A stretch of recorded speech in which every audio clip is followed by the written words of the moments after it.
대한민국 경제의 가장 든든한 우방이자 혈맹, 미국이 우리에게 3번 연속으로 옐로 카드를 내밀었습니다. 동맹의 따뜻한 손길인 줄 알았는데 알고 보니 우리의 주머니 사정을 낱낱이 감시하는 차가운 시선이었던 거죠. 3회 연속 환율 관찰 대상국 지정. 이건 단순한 행정 절차가 아닙니다. 우리 경제가 미국의 감시 감옥에 갇혔다는 충격적인 선고나 다름없습니다. 세계 경제의 모범생이라 자부하던 우리가 왜 미국에게 잠재적 범죄자 취급을 받으며 담시를 받아야 하는 걸까요? 지금부터 그 불편한 진실을 하나씩 벗겨보겠습니다. 환율 관찰 대상국. 이름은 그럴싸하지만 사실상 너희 환율 조작하는지 지켜보겠다는 통보입니다. 미국 재무부는 매년 2번 주요 교육국들의 경제 지표를 현미경 보듯 들여다봅니다. 여기서 3가지 기준 중 2가지 이상에 걸리면 관찰 대상국이 됩니다. 첫째, 미국과의 무역에서 150억 달러 이상의 흑자를 냈는가? 둘째, 나라 전체 경상수지 흑자가 GDP의 3%를 넘는가? 셋째, 달러를 지속적으로 사들여 환율에 개입했는가? 우리나라는 이중 무역 흑자와 경상수지라는 2가지 족쇄에 완벽하게 걸려들었습니다. 돈을 너무 잘 벌어도 죄가 되는 이 황당한 상황. 도대체 우리는 무엇을 잘못한 걸까요? 여기서 우리는 아주 불편한 진실 하나를 마주해야 합니다. 미국은 왜 이런 까다로운 잣대를 만들어 전 세계를 감시하는 걸까요? 그들이 말하는 공정함이라는 단어 뒤에는 철저하게 계산된 미국 우선주의가 숨어 있습니다. 이 기준들은 다른 나라가 수출을 통해 정당하게 벌어들이는 이익을 적당히 수준에서 억제하기 위한 장치입니다. 상대국이 환율을 낮게 유지해 수출 경쟁력을 높이는 꼴을 두고 보지 않겠다는 겁니다. 즉, 다른 나라의 성장판을 적절히 닫아버림으로써 미국의 무역 적자를 해소하고 미국 기업들이 시장에서 더 유리한 고지를 점하게 만들려는 고도의 전략인 셈입니다.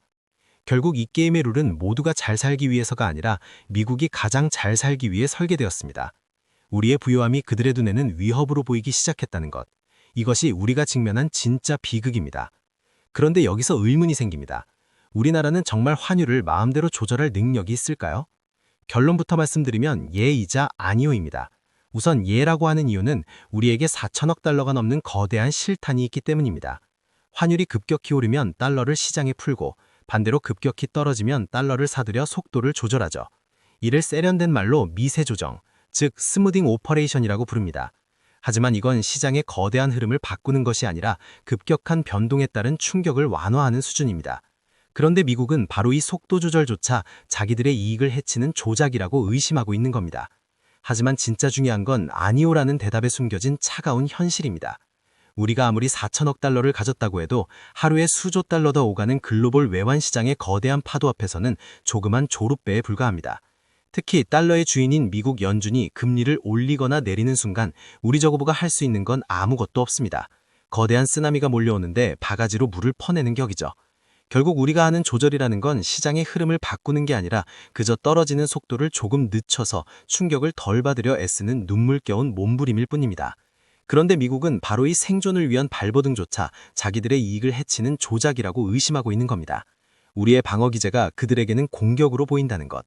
이 간극이 과연 메워질 수 있을까요? 그런데 여기서 중요한 점은 환율 관찰 대상국 지정을 단순히 기분 나쁜 문제로만 치부해선 안 됩니다.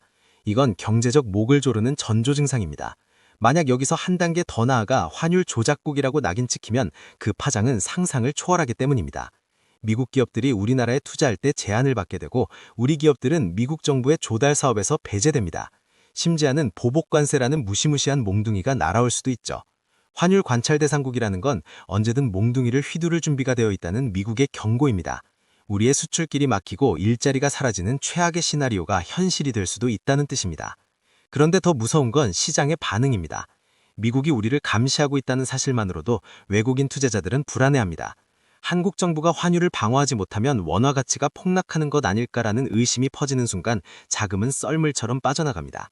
환율을 지키려다 미국 눈치를 보고 미국 눈치 보느라 환율을 포기하면 결국 서민들의 물가가 치솟는 악순환에 빠지게 됩니다. 우리는 지금 외줄타기를 하고 있는 셈입니다. 이 아슬아슬한 줄타기 끝에 기다리고 있는 것은 추락일까요? 아니면 새로운 기회일까요? 이제 우리는 선택해야 합니다. 언제까지 미국의 입안에 든 혀처럼 그들의 기준에만 맞춰 살 수는 없습니다. 전문가들은 입을 모아 말합니다. 무역 구조를 다변화해야 한다고 말이죠. 미국에 대한 의존도를 낮추고 동남아, 유럽, 중동으로 시장을 넓혀 무역 흑자 150억 달러라는 족쇄에서 벗어나야 합니다. 또한 내수 시장을 키워 경상수지 흑자가 지나치게 한쪽으로 쏠리지 않도록 체질 개선이 필요합니다. 이건 단순히 세금을 아끼는 차원의 문제가 아니라 대한민국 경제의 독립선언이 필요한 시점입니다. 3회 연속 환율 관찰 대상국 지정. 이건 우리에게 굴욕인 동시에 기회입니다. 우리 경제가 얼마나 미국이라는 거대한 태양주위를 도는 행성에 불과했는지 뼈저리게 느끼게 해준 사건이니까요. 이제 그 궤도를 벗어나 스스로 빛을 내는 항성이 되어야 합니다. 투명한 외환 운영과 탄탄한 기초 체력만이 미국의 간섭을 정중히 거절할 수 있는 유일한 방법입니다. 위기는 항상 변화의 신호탄이었습니다. 우리가 이 감시의 시선을 뚫고 진정한 경제 강국으로 거듭날 수 있을지 그 답은 지금 우리의 대응에 달려 있습니다. 오늘 이야기가 여러분의 경제적 시야를 넓히는 데 도움이 되셨나요? 과연 우리 정부는 이 거대한 압박을 어떻게 돌파해 나갈까요? 여러분의 생각을 댓글로 남겨주시기 바랍니다. 지금까지 돈의 비밀이었습니다. 구독하시고 부자 되세요. 감사합니다.